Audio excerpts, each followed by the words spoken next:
Radio. Within the echoes of our hosts' haunting voices, terror weaves through the airwaves like a malevolent symphony. I am Benson, your spectral guide, leading you into the uncharted realms of the macabre. Brace yourself for a descent into a paranormal abyss with hosts Bobby Washington, Carolyn Grey, and Amy Tydeman. They traverse through tales that linger in the shadows, spectral apparitions, haunted domains, cryptids, and otherworldly encounters.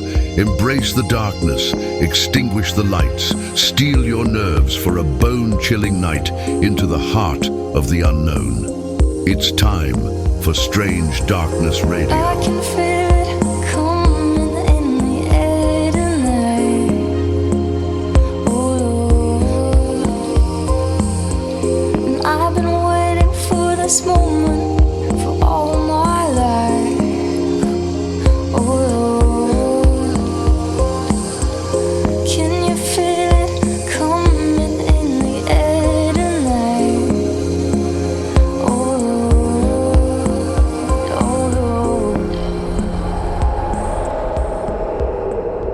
Welcome back to another episode of Strange Darkness Radio.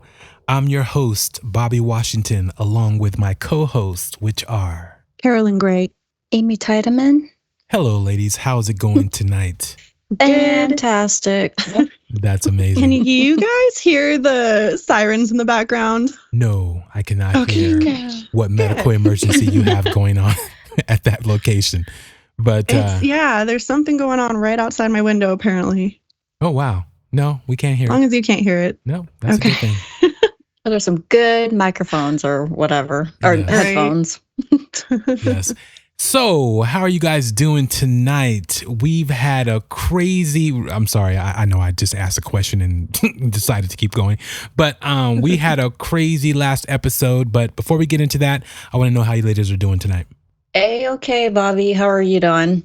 We never ask you how you're doing. I am We actually, answer and then we ignore you. That's okay. Do you want to happens tell a us lot. how you're doing? That happens a lot in my life.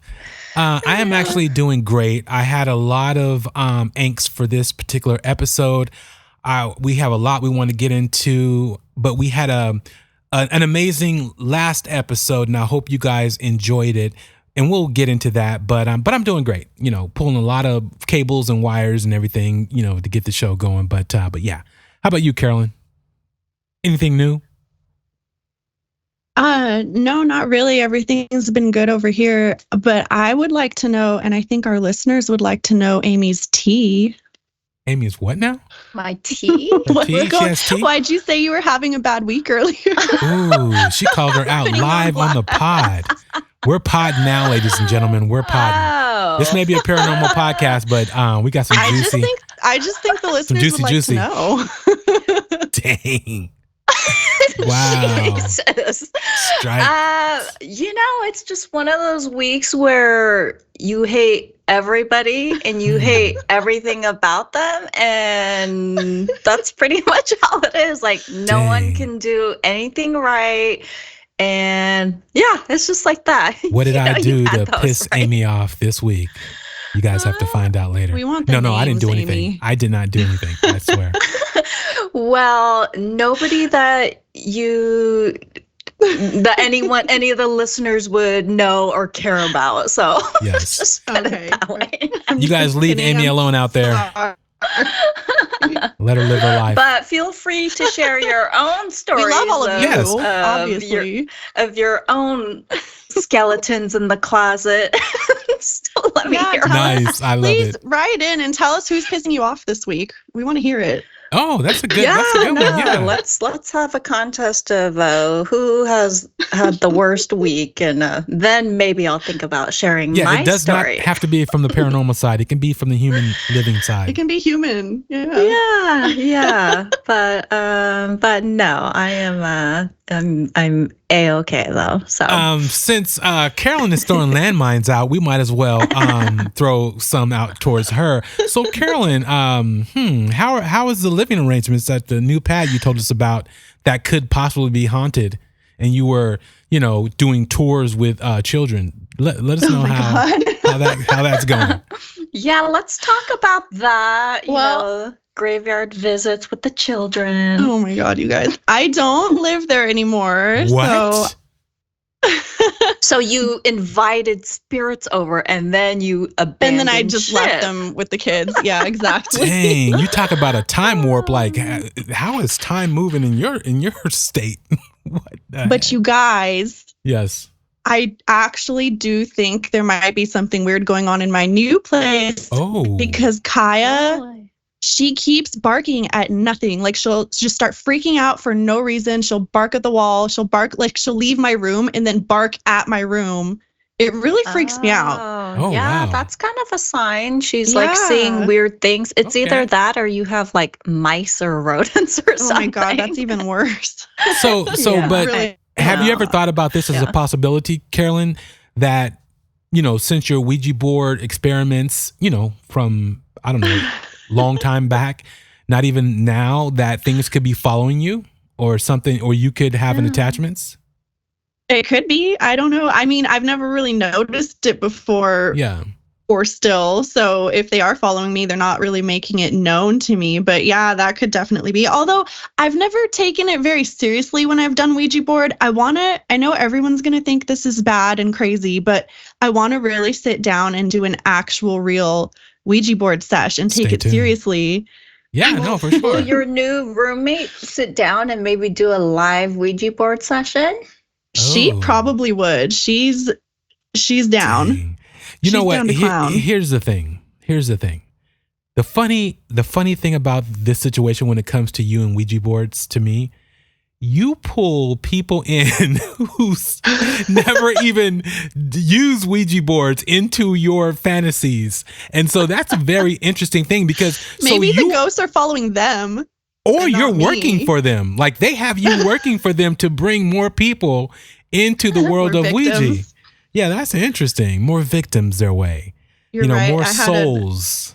More souls. have an ulterior motive Wow, that's with interesting. my Ouija board. No, I love it. But hang on. You did have paranormal activity happen in your home as far as, hair ties flying across the room and all those good things. So That was weird. I forgot about that. yeah, so it's not like you don't have small things that are going on that could potentially be something greater or just things that you're not aware and you brush off as, oh, that's just normally that's normal. I don't know how normal that is, but yeah. That's Oh, so so- funny because that Yeah. definitely that could be true because I'm so into this stuff and I believe in this stuff, but then when it happens to me, I'm just like, I don't think that's. Yeah, There has to be a rational explanation. exactly. Well, I swear, like ever since Bobby started talking, like how you were joking around that every time something happens, he automatically assumes that it's paranormal, even though it could just Jesus. be something very, very logical. Like Like, flickering. well, I'm starting to do the same thing too. Like, like my shower, like the light over my shower was flickering, Ooh. and then I started thinking of Bobby and his lights flickering, and then like the light actually exploded.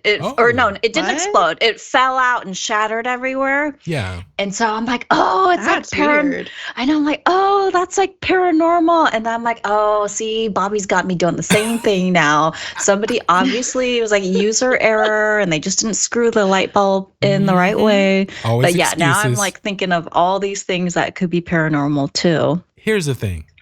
All things are definitely not paranormal, but you still question the things that do occur. So that way you can check and analyze all possibilities. I definitely don't think everything's paranormal, but if I do hear an out of body voice that's coming from the ether, meaning no place, out of the darkness, that is a problem. That is not normal, nor is it logical in, where my brain is analyzing what I'm actually hearing. So, so things like that are the ones that I really, like, wow, that was incredible, or, stuff like that. But as far as the light fixture goes, Amy, it's possible that it could be, right?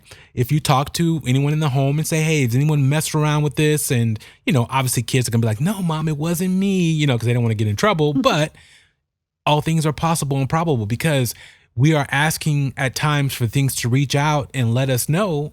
And we have these questions, but it could have been your dad saying, "Hey, I told you to change this, and you need to change this bulb," and now And he was trying to. Who's asking for that? First of all, that's my first question. That's what dads do. Dads usually make sure their daughters are taken care of, and little things that you ask them to do or you taught them to do, and they're not paying attention to it. Things like that can occur. Because I would do that to my daughter. I would haunt her and be like, "Jasmine, I told you to check your tire pressure. Check your tire pressure. Now I'm gonna try to pop your tire." Who knows? But it's possible. It's possible. Poor children. Yes, that's the way it works. That's the way it works. The light bulb thing is weird, though. That's very weird to me, especially if it's working. I'm like, oh my gosh, thank goodness I wasn't in the shower and then it fell out. Oh, you would have passed out. You would have probably tried to get out of that thing so fast. Cutting your feet. It would have been like a bloody movie. One of your horror flicks. Mm-hmm. No, that would have been a nightmare, but I'm going to chalk that one up to user installer error. That's what I think it was. Yeah. All right. She had some handyman sneaking in her house in the middle of the night, and he unscrewed some things, but okay, we'll call it that. You never know. Just look out, people. Look out for the obvious sometimes. Check your bulbs. Check your bulbs. Check your light fixtures. Make sure they're screwed down. Check your tire pressure. For sure. That's funny. But okay, let's get into this. So we had a phenomenal guest on our last show, and his name, as you guys know, is Mr. Jim Harold, an amazing podcaster. He was incredible. He has the Campfire series of books. He has the Campfire podcast. He has the Paranormal podcast. He is the standard in podcasting. And we were, lucky enough to have him grace our airwaves. And I hope you guys love that episode. I was totally out of it during that episode, to be honest. I was totally, because I'm a big Jim Harold fan. I've been listening to him forever. And even when I first started listening to him, I wanted to do my own podcast 15, 16 years ago from the paranormal perspective. And so I was, I had a little bit of Carolyn running through my veins as far as, fan, being over fandomed, while doing the interview. So you were fangirling out. Oh yeah, I was.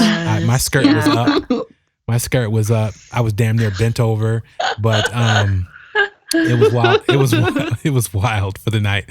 But yeah, it was. He's an amazing guest, an amazing podcaster. Mm-hmm. And I hope you guys enjoyed it. You guys have any thoughts on that particular interview with Mr. Harold? I was super impressed just by all his credentials, all the books he's written, and his multiple podcasts and shows that he's been on, and the two that he runs.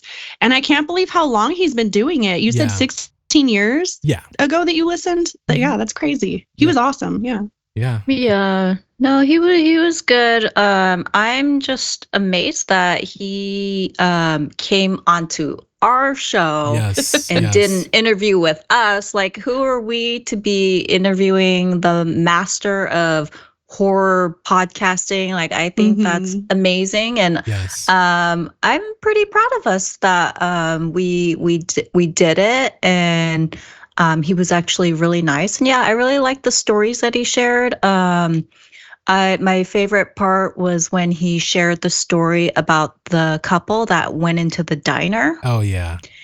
And then they started seeing like their images onto the picture. That sounds like a Twilight Zone episode. And I love that story. And I wish something like that would happen to me. Like, I want to go to a diner and see my face start forming on a painting. I wouldn't have run out. I would have stayed there to see what happened. Amy, but that's pretty. Wait a minute though. But the whole point of that thing was, what if you became stuck? What if you became one of the patrons that never leave? Oh, okay. Yeah, I didn't think about that. I guess there is that. Well, now that you mentioned Amy's that, like, oh, cool. There's a picture of me on the wall. If it was like, come from? I mean, if it was one of those pictures, like, those James Dean pictures, like if I was stuck with like people that look like James Dean, I might have just stayed there then. You better hope there's a James Dean in there with you, because if not, there was a lot of old big guys that he described. So yeah, no, that's Ghost a good point. bikers. I don't want to be trapped in a picture, so I didn't think about that part. But that was pretty cool, though. Actually, I'm Yeah. pretty sure there has been a Twilight Zone or like a Tales from the Dark Side. That sounds Yeah. familiar, yeah, actually. it does. It does. It does. But Very much. but I really enjoyed that, and I read a little bit of his book, and yeah, he's got some great stories. Yeah, the so stories he's are amazing. There's Yeah. over 65 stories in the book, and they're really short stories. They range from all across the board, from UFOs to Ouija board stories, which Carolyn loves, to just paranormal to time slip stories. They're all over the place, and they're amazing, amazing collection. If you're out camping and you want to creep some people out, man, bust out that book and tell a little Yeah, couple of that'd be a good stories, one. and you guys Yeah. will not rest easy for sure. Definitely. So And they're true stories, right? Yeah. People give him their stories. as true as he knows, Yeah. meaning they're Yeah. Right, they're yeah. coming on telling their story, and hopefully, Yeah. and he believes them for the for what they're saying and what's going on. And I love his interviewing style. He doesn't flinch. He doesn't bat an eye when someone's telling him something that's so outlandish that we would probably be giggling or be like, okay, yeah, right, like So, but yeah, he's a master at what he does, and makes people feel comfortable, which we do that too, for sure. We want people to come on our show and tell their stories and definitely feel comfortable. And because again, to me, my story is one of the craziest stories I've ever heard, and I lived it and I've seen it. So I totally get it from that standpoint. But yeah. So that was a great time with Mr. Harold, and hopefully he'll grace our airwaves, again in the future. So Yeah. Yep. Pretty cool. Pretty good. So it is time. Benson took a break off. He's like, man, you know what? I've been getting used and abused. So he's like, what do I have left to, reach for or do after doing the intro from Mr. Harold? So Benson was like, not today. So we don't have Benson for tonight, but we do have a crazy part of the show we want to get into. And that's the Terrence Howard phenomenon. Because he went on Joe Rogan's show, which was amazing. It has over 10 million views. And he started citing things that seem fantastical, some that seem like engineering feats, others that seemed rewriting, science, all of science for the most part, questioning whether it's mathematics, whether it's physics, whether it's how the universe is formed, how the creation is done, the whole 9 yards. He went on the show and just went ham. And I thought it was very interesting. I watched it probably at least 10 times. One, to try to understand it, and two, to try to get his point of view and what he was saying. And then also listening to other people that are in the scientific field to see if what he was saying was real or not. Did it make any sense? Were the numbers adding up, and was the mathing basically? We have audio that we're going to play for you guys. We're not going to put you to sleep with it, but we are going to give it to you so you kind of understand where he's coming from. And then I want to give my point of view, and Carolyn and Amy can give theirs also. But Carolyn, what did you think about it? I really don't know. Okay. I really fair. don't know. Yeah. No, that's totally fair. Totally fair. Yeah. Okay. Well, and Amy, you're trying to play catch up and about the madness until we kind of brought it to your attention. I did not listen to 3 hours of him, because that's just a long time. Like, I don't have the attention span for that. That's just one interview. Yeah, but I did catch bits and pieces of it, and I will say that he is definitely a very, very interesting guy. What he has to say is Yes. very interesting, and he's obviously intelligent. I mean, the things he talks about, I mean, I don't even know. Yeah, the claims are pretty outrageous, according to the experts. I am no expert. They all seem to agree that what he's saying is just not, there's issues there. But I think that I don't want to call him crazy, because unless you're like an expert and have all the information on everything he's saying, like, who are you to say, oh, he's crazy? He doesn't know what he's talking about. Like, unless you're an expert, then maybe you could start like, oh, okay, yeah, I don't agree with that, blah, blah, blah, blah, blah, blah. But he obviously has a lot of knowledge, and he's spent a lot of time studying all of these concepts. And I think the important thing about him is he's not afraid of what people think about him. Like, he's willing to put himself out there and be called a fool or be called crazy. And not a lot of people will do that, especially in his position. But I admire him for doing that, because I think it kind of like it's opened up a lot of people's minds to things that they wouldn't think about. Like, we just kind of accept things, as the norm. But sometimes you need to not accept those things in order to move different directions. And maybe there are alternate realities, alternate truths that we've just never, ever even considered. And the fact that I think it takes people like him to put these ideas, and maybe go in different directions that normally we don't go, because we've been told this is this and that's that, and there are no other possibilities. He goes against mainstream science or whatever. Yeah, so so I admire him for doing that, and he's been saying this stuff for years, it looks like, and so kudos to him. He believes what he believes, and like I said, I'm no expert, so I can't even like debate like a lot of the stuff that he's talking about, but it is very interesting, the bits and pieces I heard, and he's a smart guy. So exactly. Well, you're a very smart woman to even get around all of what you just said without even knowing about really what the topic is. So thank you for that. But here's the thing. When I first saw him, he went to Africa. I forgot where in Africa he was at, but he was doing an interview with the president of this particular area, and talking about how he was going to help them with solar energy and new forms of energy that would, help their areas and stuff like that, right? So when I first saw it, it's like, okay, is this guy doing a role? Is he getting ready for a role? Is this something, some acting gig? And then he went on another show. Then he started going on shows after shows. And then at some point, he even talked about how he was not going to do acting anymore. He was going to dedicate his life to this particular search and information of these new concepts of whether it was mathematics, whether it was physics, just all these different things. And I was like, okay, this might be real. Like, let me find out a little bit more. Let me see what the, scientists and all the great minds out there are saying about what he's talking about. Like, where did this come from? Right. And then you hear about other actors that come forward like, oh yeah, Terrence is always offset talking about all these particular equations and how the universe was formed and all these different things.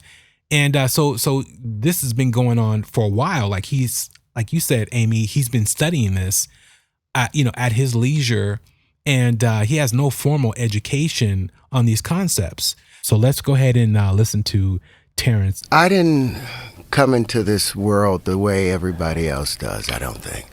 I used to think that everybody had the similar experience, but like if I asked you, what was your first memory in life?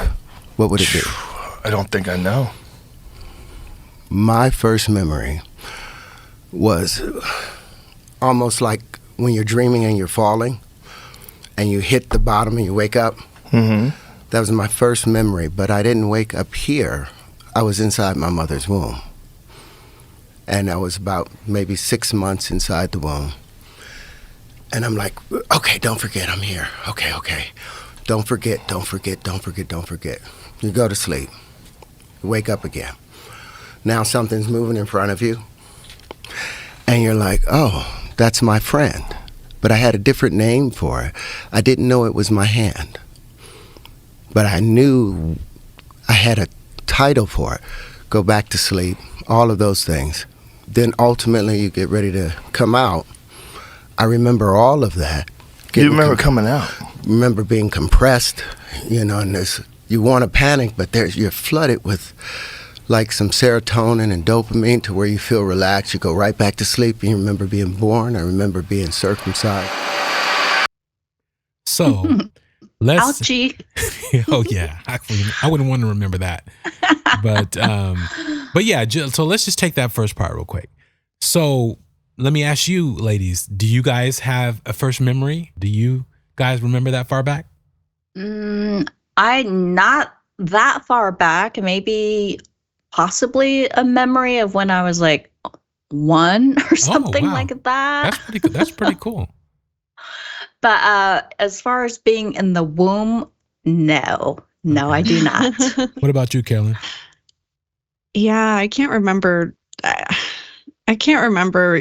Probably younger than like 8. Any memories? So, and it's so funny because I totally believe in reincarnation, and I believe in souls, and I believe that it is possible for a very enlightened being to have memories of their soul coming to earth and being in their mother's womb. So, but for some reason, I'm not sure if I believe him. Like, he's either a very enlightened being. Wait.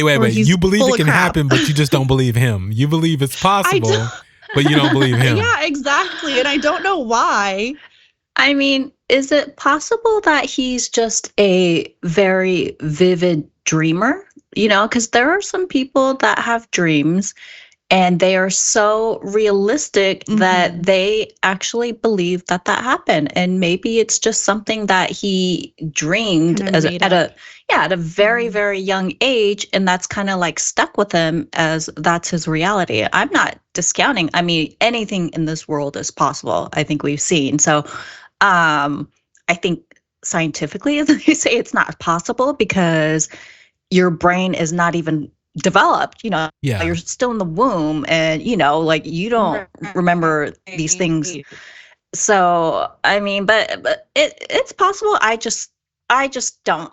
Yeah, I like you said, I don't know if I believe that. I think he believes that, but I'm just wondering if it's possible that he just is a very, very vivid dreamer. I have heard that people tell stories about remembering being in the womb and actually being born. So he's definitely not the first person I've heard say, a story similar to this. I probably heard about maybe 4 or 5 stories. So, just throughout the years and looking up different paranormal things and different types of research, I have heard of that happening. Now, again, doesn't mean that they weren't just dreams that were coming back to these particular people, but I have heard that. But as you say about the dreams, let's get a little bit deeper into his psyche and where he believes these things formed or came from. But for me, that's where it started, in there. And then when I was about 5 years old, I had another dream. And the room filled up with like this fluid, a dark fluid. And I could see the ripples of it moving around. And there was a being there. And I remember being walked through that fluid with him. And I was trying to look up at him, and I couldn't turn my head to look at him. And he had his hand straight. I knew his voice, but I did not know who it was, but I felt confident and comfortable. And as we moved along this dark blue fluid path, with like chartreuse covering the, how when you look into a pool and you see the ripples, and if you're at the bottom of the pool, you'll see the ripples overlapping. That's what it looked like. And then when we got to the end of it, he said to me, if you could have anything in the world, what would it be? Now, we were really poor. My dad had just gotten out of prison, for manslaughter. I didn't have much, but I said to him, I want to know how everything works. And at that moment, he used his left hand and he opened up the door. And there was this mansion, big brown doors. And inside of it was this crystalline flowers, big crystalline flowers, like a giant, like 5 feet across. And every time I tried to see his face, he would reach in and hand me another shape. And I was so fascinated with the shapes because they didn't look like the platonic solids. They didn't look like anything I'd ever seen before. And he would hand me these shapes, and each shape was different and amazing. And I woke up from that dream. But after that moment, anytime something strange would happen in a dream, I had the powers of inception. Anytime I would be naked at school, I would say, I'm not naked. I must be dreaming. And immediately I would run out of the school or run out of wherever I was, and I would find that mansion again. And I had access to all the knowledge. The proof of it is the 97 patents that I have now.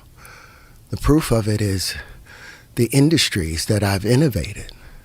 It's like waking up, having a dream that you have a diamond in your hand, and out of nowhere, you wake up and you're hoping you're holding it, and you try and hold it, and it's gone when you wake up.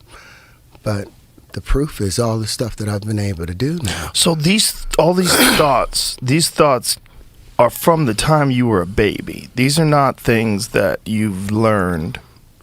These are things that you had in your mind from the time you were born. From before that time, because I remembered that I had been someplace else before.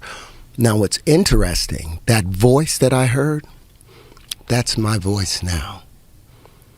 So it was like my greater self was leading me through, and periodically would show up again in other dreams. What are your thoughts? That's very interesting. Yeah, I don't know. I might be biased because most of the stuff on the internet now is all disproving everything he says. It's people making him out to be a fraud. So I was listening to a lot of that before we started recording, but I think he is on to something, and I think he discusses things that a lot of us, including I think the three of us, already believe.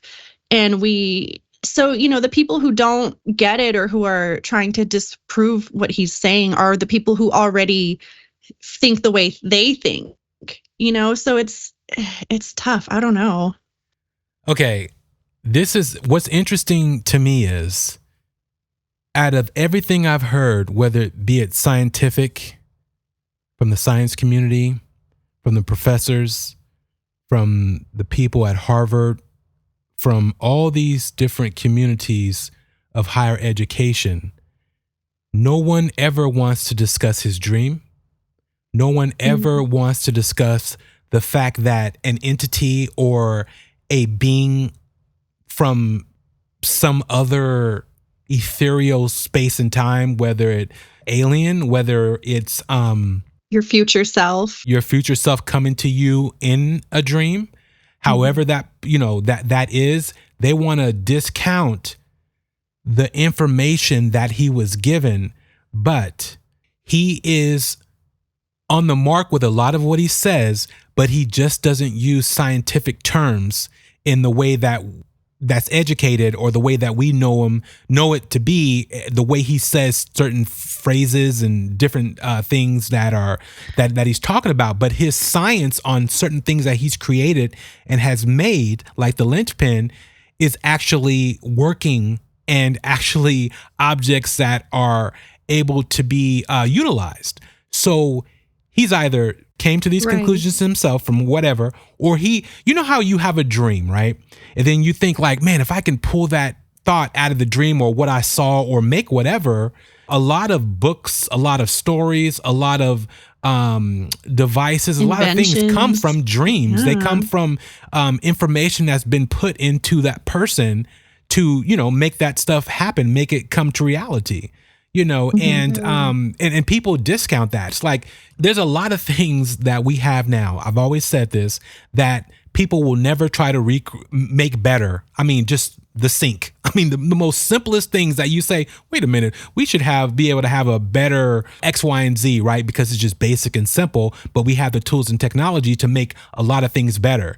And we just don't, because at the end of the day, no one's even trying to solve something that works, because we all agreed just a simple sink, like, a sink design, right? A bowl that holds water, drains off. There are a million different ways now that you can utilize all kind of different properties and, with a lot of different things. And so who's to say that these beings didn't come to him and give him this information, but he's trying to interpret it the best way he can. And how he is interpreting is by looking at all this information and grasping at straws, but he's still able to stick with the basics of what he learned, in these dreams, because a lot of it is functional. It works. It comes together. It does a lot of different things. He was actually able to build it's a device that's able to fly in any direction, up, down, left, right, at any angle, and it looks like a UFO as far as how it's designed and how the movement is on it. So I just find it extremely, extremely interesting. Amy, any thoughts on that? Yeah. Obviously, when you listen to him, he is not like a normal person. Yeah. You know what I mean? Like the stuff that comes out of his mouth, and the knowledge that he has, normal people can't talk like that or even begin to comprehend the things that he's talking about with years and years of study. I don't know, maybe he studied for years, that's possible, but this is not like just, I'm interested in, quantum physics and all this math stuff. Here's the only thing to what you just said. I don't mean to cut you off, but I want to kind of capsulize that. If he studied, he would have the formal education as far as the phraseology of what he's saying. He does not have that. He has his interpretation of that language. But if you study anything, you're going to use the exact appropriate phrases, with the scientific community, because you've been studying those books. And so, so you're going to use that language. He is just trying to interpret it from his perspective and how to dial in what he's trying to recreate, what he's seen. And it's so hard to try to recreate something that you've seen, but it's so locked into your mind to where you're just trying your best to recreate something, and like, how do I get to this point? And I'm going to do it the best way I can. Because if you go and try to explain it to a physics teacher or an engineer of what you're trying to create, you're like, I can't explain it, but I can do it myself. And it's so funny because I'm like that too. I try to explain something. I was like, you know what? Let me do it myself, because I'm not going to be able to explain it to you. I'll just create it. Yeah. So I definitely... he clearly knows what he's talking about and what he's trying to say. It just might be like a miscommunication on how it's coming across to others. But right, this is not just like some everyday conversation, and he's just like saying random things. Like he is coming up with very, very specific, intricate details. And it's coming from. Maybe he's just super gifted. I have no idea, but it is very strange that this actor with no formal education on these topics is coming about making these claims, having the kind of knowledge that he has. Like, that's not like regular people do not do that. So, I mean, I think there's something to be said about that. Whether he's right or wrong, like, I don't know. It's interesting to listen to him, and I don't know. And then I heard like, doesn't he have, like, I know he wants to talk about his 97 patents, right? But doesn't he, I thought I read somewhere, and I did not research this, so I don't know, Bobby, if you maybe have more information, but doesn't he have some patent that the VR companies are utilizing in their technology, but he's not making money off of it? Yes, that's correct. Is that accurate? Okay, it's accurate, but it's been disproven to a degree. He tried to say that he created VR, and so they, you know how the internet sleuths and everything else, they went back, and I think the VR unit was created in 1960 something, but he did have a patent for VR, and that nobody had, and he had a lot of different patents, and he ended up not renewing the patent. Right. And so when you don't renew a patent, everybody else can use it and take from it. They still have to say, hey, this comes from this particular person and so on and so forth. But you cannot make money off of it or monopolize off of it because you let the patent go. You didn't pay on the patent. And it does, all these companies who use VR, his patent is underneath all of that. He would have made billions if he would have just paid for his patent. So, technically he didn't create it, but he formed his version of what VR is. And that whole version, everyone uses it, from Sony to Google to Facebook to everyone uses that particular patent. And so that's fascinating. That is extremely fascinating because, again, it goes into, because I'm leaning really heavily in the sense that he was abducted at some point and he doesn't remember the abduction, but he was taught certain types of things. Yes, this is Bobby going on one of his crazy ass tangents for sure. Not even a question. But just you cannot get close to breaking down certain aspects in mathematical equations, in physics, and geometry and engineering by happenstance. You can't fall into those things, right? And so somehow, some way, he was able, and not even taking people's theories. And again, even if he took people's theories, which again, to me, he would use the appropriate language, but he still didn't do that because at the end of the day, you would just be repeating what they're done and doing. He's actually created things from voids that weren't even there that everybody was seeing. And they just didn't have their finger on this particular equation. Because that's the thing about mathematics and physics. You can be one number off in eternity. You will never know what that number is, right? So it's not something that you can just guess or fall into. You know what I mean? So it's interesting. But we'll go on. But I do want to make you guys understand how far his mind reaches. So I do have one thing I want to play. It's time for a commercial break. We'll be right back. To all our devoted listeners out there, we want to extend a heartfelt thank you for tuning in and joining us on our eerie adventures into the unknown. Your support makes each episode of Strange Darkness Radio even more thrilling.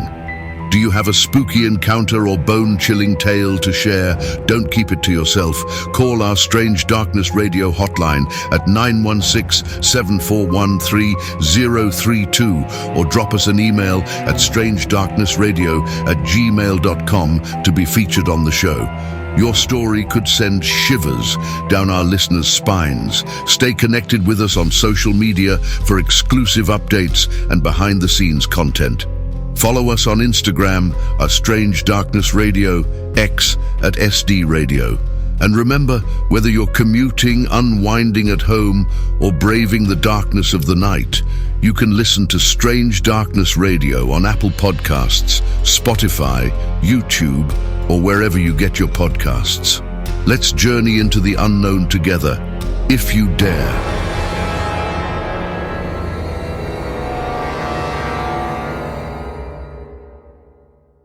Now let's get back to Strange Darkness Radio. Everything's alive. There is no death, but that the Bible talked about a mechanistic world. God took dirt and blew into it the breath of life, and it came to life. But if you look at the Brownian effect, what is breathing? Going from positive to negative. And they see all these, even the plastic that makes these things up are still going from, it's still carbon, polarizing from positive to negative. Breathing in, breathing out. It's just under a different state of matter, but there is no death. There's no death. Everything's eternal. So what do you guys think about that? I agree with what he said. I think that energy never dies. It just transforms or changes. And so, I think Okay. I don't know. I was just distracted by the fact that he sounds like a 70-year-old woman in that class. Wow. Dang, Amy's throwing some haterade on that.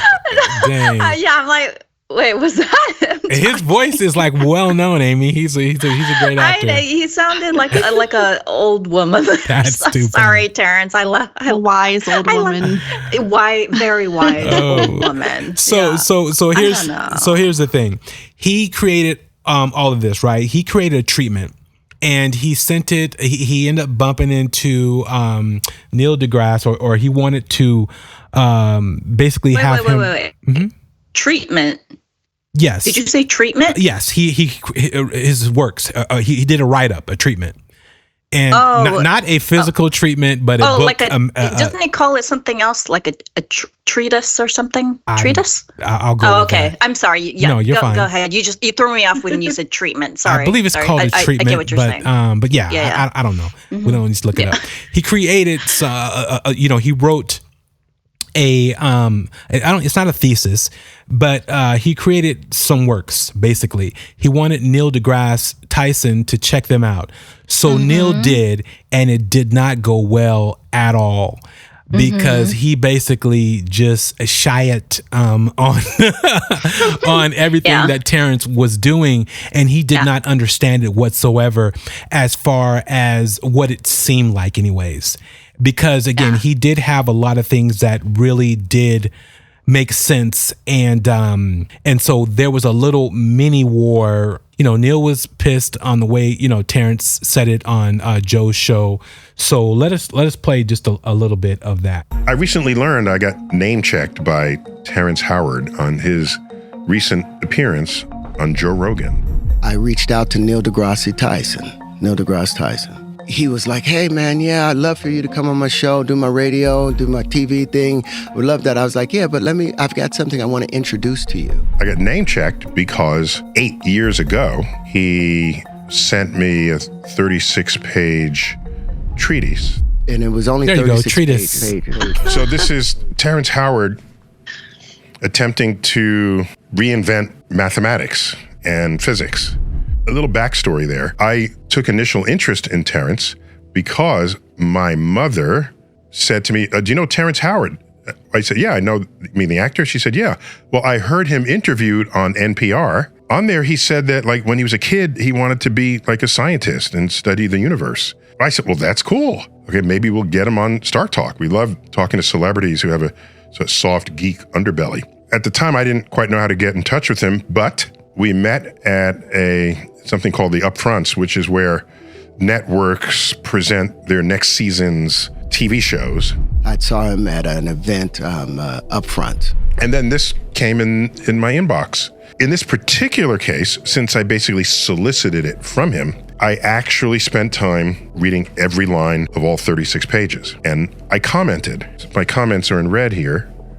You see that? So I spent a lot of time on it. And I thought, out of respect for him, what I should do is give him my most informed critical analysis that I can. In my field, we call that a peer review. You come up with an idea, you present it either at a conference or you first write it up and you send it to your colleagues. It is their duty to alert you of things about your ideas that are either misguided or wrong, or there's the calculation that doesn't work out, or the logic doesn't comport. That's their job. Not all ideas will turn out to be correct. Most won't be. But to get to that point, you need to know things like, what has everyone else said about this same subject? Am I repeating someone else's work? Is this a new insight that no one else has had, but has foundations that are authentic or legitimate or objectively true? Am I making a false assumption? Am I making an assumption that someone else has already shown to be false? All of this goes on the frontier of science. Let me make it clear that I'm delighted when I see people with active minds trying to tackle the great unknowns in the universe. It's a beautiful thing that people want to participate on this frontier. What can happen is, if you're a fan of a subject, let's say, a hobbyist, let's call it, it's possible to know enough about that subject to think you're right, but not enough about that subject to know that you're wrong. And so there's this sort of valley in there, a valley of false confidence. This has been studied by others, and it's called the Dunning-Kruger effect. Okay, let's talk about the Dunning-Kruger effect. I guess saying that to a person who you're trying, checking out their works is like basically a slap in the face. Is what the name I was trying to think about for the mathematician is Eric Weinstein. And he basically said that Neil basically slapped Terrence with that phrase or that term, that person's name. So yeah. And also just for a Bobby correction, Treatment is a document that presents the story idea for a film Bobby, and writing the entire script. What's it called? It's a treatment. Only because I okay, Bobby. No, but just hang on. You really went and looked that up because I questioned if you had the right term. Okay, Bobby. That's not why I looked it up. Bobby put me in my place. Everybody. No. You were right. Because you had it right. Exactly, Amy. What are you talking about? I had it right. Treat us. No, I sent my buddy my script.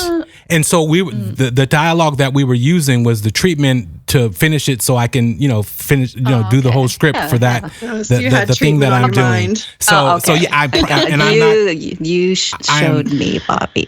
Yeah, but I'm serious. I'll send you that later. But anyways, no, I believe you. No, I was wrong. I was just when you said treatment, I was just confused because I'm thinking of an actual some treatment, cancer treatment, medical treatment. No, so I wasn't discounting your use of the word treatment. Like you didn't have to go look up Webster's dictionary and all that stuff. No, we were talking about a treatment. Okay. No, trust me. She's sweet. I was not correct. I was correcting myself, Amy. That's all. You're both equally right. Yes. And I did use I am happy to be wrong. No, you're right. Amy, you were not wrong at all. What do you okay. I used the phrase wrong because I was talking about treatment film stuff that I'm doing now. Anyways. Bobby's the dumb one. Yeah, exactly. Thank you, Carolyn, for that. I really appreciate you said that. It, not me. That's okay. I think we have the Dunning-Kruger effect. Yes. Right before our eyes. Yes, I will take that public school lashing. But no worries. But anyways, I just wanted to clear that up instead of having to clear it up later. But yeah. I am convinced that Neil deGrasse Tyson is like working for the government. Like he's so mainstream in his thinking and he just completely shuts down anyone who has any kind of an outside view. Yes, I'm so convinced that he's just a fake he will scientist puppet. Yes, aliens don't exist. They would never be able to come here. It's not even us coming back, coming from the future to the past. Just all these things, he doesn't buy into any of that stuff. So, and then even what surprised me about the whole thing is that he didn't even ask Terrence, like, where did you gain this knowledge? He's putting Terrence on a peer-to-peer with him. Why would he do that? He's not going to get peer reviewed because he's not a scientist. He's not in those realms. Like it doesn't even make any sense. It's like if Neil handed Terrence a script, a treatment, right? He's going to look at it and read it and say, you know what? This should not be a script. Like this is horrible. This is terrible. I can't believe who wrote this for you? And just totally just slay his whole script. Like it's not even, this is something that you'll never see on TV. This is garbage and all this other crap. Well, he's not a script writer. He's not any of those things. But Neil automatically put him at a high level. So where does that come from? Why would he do that? Yeah, and he didn't try to make it digestible or understandable. Exactly. He just completely shuts it down without. Yeah. Did he? Oh, sorry. Oh no, I was just gonna say. Does he ever? Go ahead. Yeah, go ahead. Just real quick, does he ever explain what exactly was wrong about Terrence Howard or what he was peer reviewing in that interview or in that clip or whatever it was? Does he explain point by point what he's even talking about? Or he has the book. It looked like a book, a mini novel in his hand. He's flipping through it. He has all the red marks that he marked, and it was bad. It was a lot of stuff that he was going over, more red. Yeah, it was a lot more red than black. Yeah, he drew drew faces on it. Man, it was bad. And, I don't know that Terrence was upset that he's discounting his claims. I think it's more the fact of the way he treated him, right? Didn't he just kind of like, he didn't get back to, like you said, he didn't give him feedback. He didn't like, he pretty much just gave him that and just cut him off after that. Like, didn't really have any meaningful conversations Like, after didn't give him the that. time of day. Yeah, he didn't give him the time of day because Yeah. after he saw that, he was like, this guy is cuckoo. Like, I am done with this guy. I think, I could be wrong, but I thought that was where Terrence was coming from. Like, I don't think Terrence is against having a debate about the things that he believes in. Yeah. I think he's open to like having like these intelligent, open-ended conversations, but I think it was more like he felt dissed Yeah. in the way that Neil deGrasse went about the whole thing. For sure. Definitely. Because wasn't the what's the guy's name? Weinstein Eric that was on the Weinstein. show too?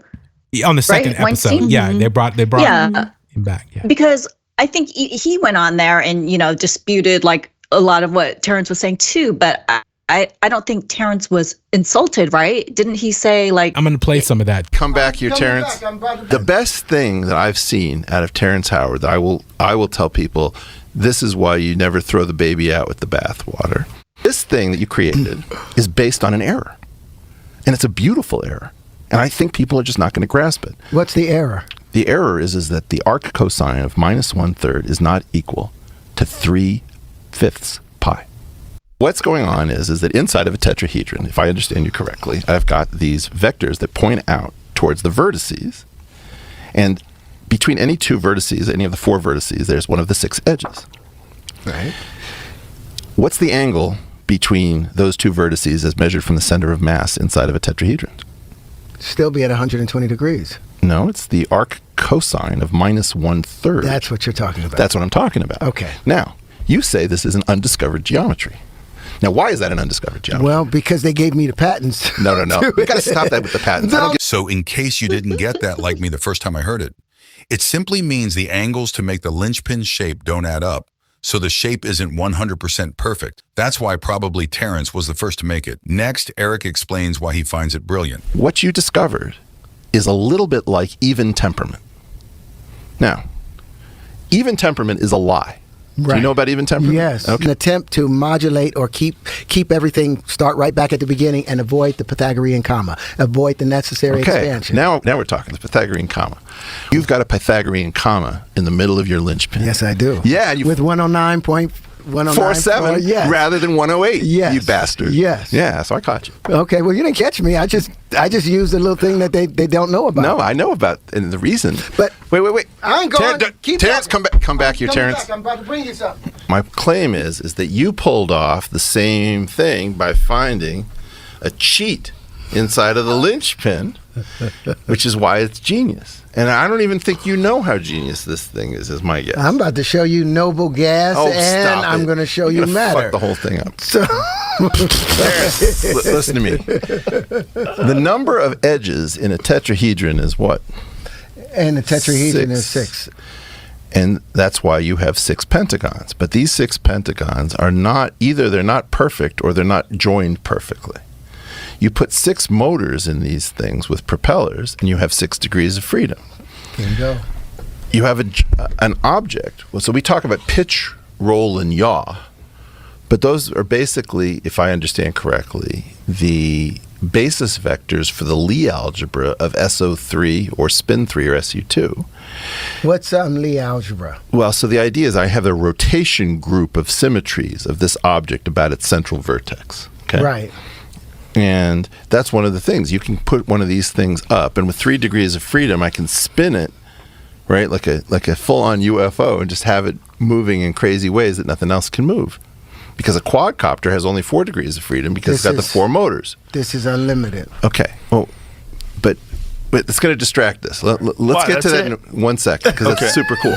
Okay. By the way, that's a CGI. Yes, but I've that's a actually CGI. seen I'ma I've show you seen the guy real actually flying this around. So I don't want to do We've this. got like Okay. 19 of them. That's actually. So what's going on with this is that you have 3 degrees of freedom, which is the rotations that I need here. But you've got 3 extra degrees of freedom to move in different places. Now, there's something called the affine group, which is the semi-direct product of SO3 with the R3 group of translations. And the SO3 has 8. It introduces the chromatic aspect of. Don't go chromatic. Just don't go chromatic. You've got something brilliant. Okay. Again, I don't know that you invented it. I think you did. I did invent it. I promise you, I think no, you did. I didn't invent it. It was given to me. An angel gave that to me, and I'm sorry that everybody. Terrence, I'm sorry to say this. There's a way in which we all feel pressure to give away the genius stuff that we do to some higher power. And that's my point. Science, professors, the universities that are out there for the most part will not even entertain any type of alien or, spiritual guidance or concepts when it comes to information, when it comes to things that are bestowed upon a person or given to someone as even a probability. It's like, don't even go there. Did you know Plato actually said that we don't learn things, we remember them?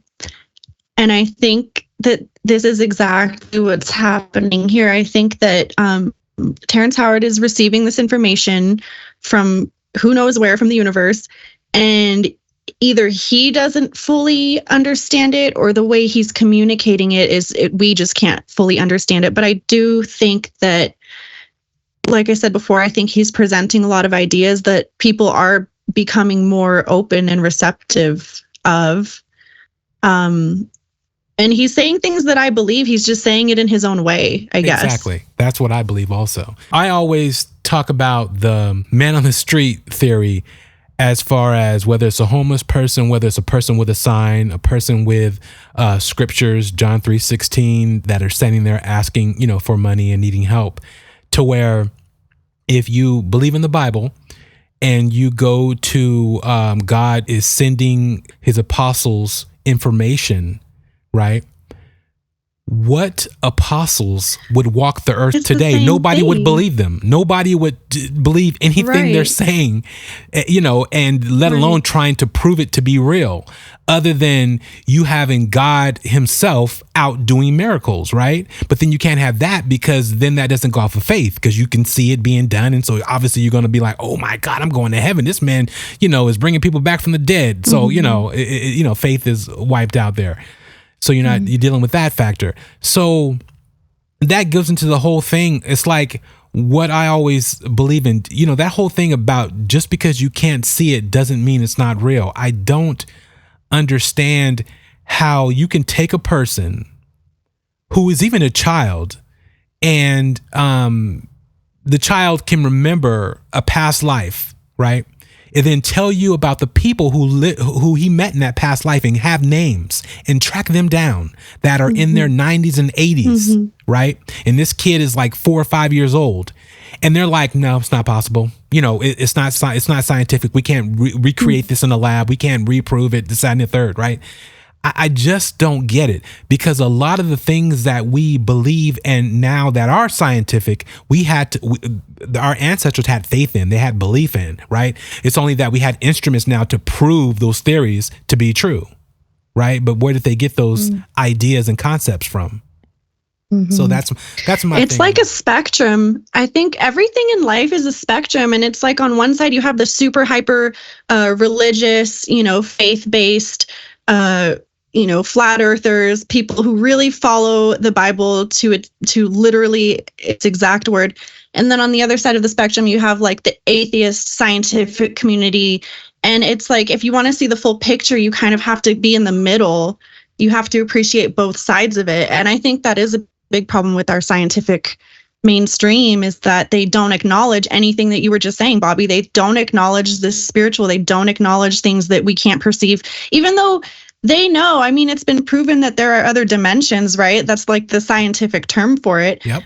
So they're very aware that there are things out there that we can't perceive, that we can't feel or hear or touch, that are sharing our space. And yet they won't acknowledge that it's spiritual, it's energy, it's all everything doesn't have to be so mechanical and so literal and physical. And yeah, I don't know. Yeah, it just boggles my mind. There are a lot of things and technologies that we have, to this day that we're able to do things like the pyramids. I don't believe there were 10,000 slaves in Egypt that drug stones from, 50 miles or 100 miles to build each block. You don't, that would only Bobby? take. You don't believe Doesn't that? make sense. No, that's impossible. So you think it was like a UFO, like the aliens came and did that? No, not at all. I believe we had there was levitational devices that we had to levitate stones and to put them in place, whether it was sonic, whether it was via electromagnetism or some type of concept like that. I do not believe that they were drug into place and then stacked upon each other. We can't recreate that now with the size of stones, let alone in some sand. They've tried this study, and I forgot the name of the school that tried the study, but they used like palm trees, and then they took stones and put them on top of the tree trunks to pull the stones along, and like, oh, look how easy this moves, and so on and so forth. Well, there was no, you wouldn't have that many trees. Like, you would have to tear down forest upon forest to move those stones, let alone stack them into place. And I know they said that, well, they created ramps to, have them leveled. But no.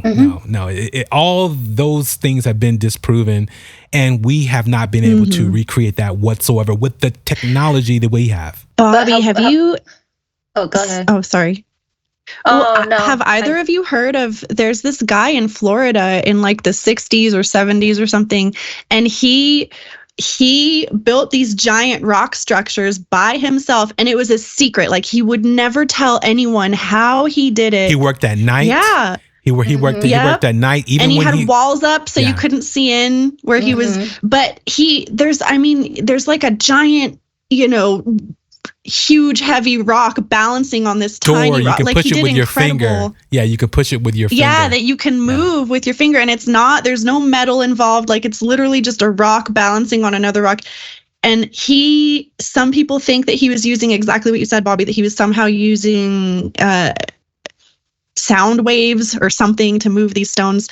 So it has been recreated, possibly. Oh, no. Yeah. I mean, yeah, but we don't know what technology he was using to this day. Everybody's been trying to figure that out. Yeah, we don't know. So yeah, Amy, you were going to say something about the pyramids, I think. Yeah, sorry.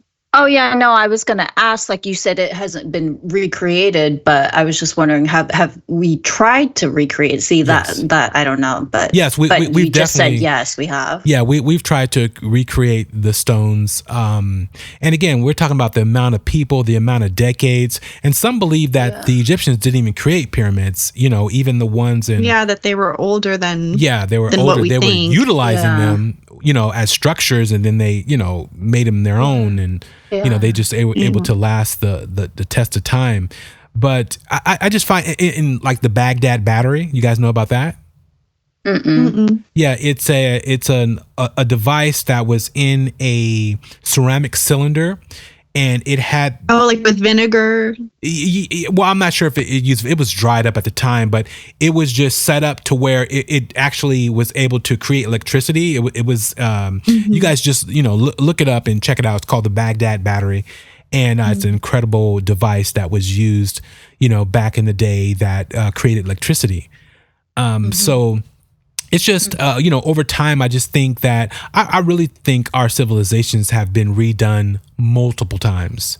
And whatever disaster wiped us out, or however many people stayed on the planet, we keep coming back. We're like we're really the roaches of the earth, and this, I guess, is our version of the Terrence Howard episode and what's happening out there. And again, we're definitely not being scientific. Imagine if they wouldn't have stopped Tesla and all Tesla's information that the government took, and all the items and things that have been created within the last 50 years that we know nothing about, and all the technologies that are being hidden from us via DARPA and all kind of other things that we are paying for. So yeah, we do have a lot of questions, and hopefully Terrence won't come up missing or anything else. But yeah, I find it interesting. So any closing thoughts, ladies? Yeah, I think he's a very interesting guy, and I think whether he's right or wrong, I think the important thing is that he's getting people thinking and he's getting people to talk, and I think that's important for people to do. It's like, okay, let's go against what, the status quo is. Let's start looking at things differently. Maybe there's other ways of doing things. Maybe this is the wrong way of doing things. So to me, that's, I think, the most important thing is like he's challenging what people know, and it's, if he's wrong, I think that's okay. I think what he's doing is like really valuable to everyone, actually. Yeah. Same. That's so true. Yeah. I think it's always important to question what you know. And I think that's just another big problem with mainstream anything now, is that we think we have all the answers when we really don't know that much compared to what we think we do. And that's the Dunning-Kruger effect. I got slapped with that a couple times on this episode, so I understand how hurtful that can be. But touches life. But yeah, I totally agree. I think that he's out there, but I do think I agree with Amy. I think it's important that he's getting people thinking about things in a different way. So, yep. So this is the Terrence Howard episode, and we are out. Good night. Bye. As your journey through the shadow realms of Strange Darkness Radio concludes, remember that you unlock the door to the paranormal with the key of imagination. Beyond it lies another dimension, a dimension of eerie soundscapes, chilling sights, and the profound depths of the mind. You're venturing into a land of both haunting shadows and tangible substance, where the ethereal meets the corporeal, and ideas take on a spectral form. You've just crossed over into the Strange Darkness Radio Zone. In the vast expanse of the paranormal, there exists a fifth dimension, extending beyond the known realms of our understanding. It is a dimension vast as the cosmos and eternal as infinity, a mysterious terrain between the illumination of light and the depths of shadow. This is the middle ground between the empirical and the supernatural, where fears fester in the pit of humanity's soul and knowledge ascends to its zenith. Welcome to the dimension of imagination, an area we dub the Strange Darkness Radio Zone. As you conclude your journey with us, remember that you're departing this peculiar zone, a place where reality intertwines with the surreal. Be cautious as you step out, for you may find that the boundaries between the normal and the paranormal blur, leaving you forever in the lingering embrace of the unknown. Until next time, farewell from the depths of the Strange Darkness Radio Zone.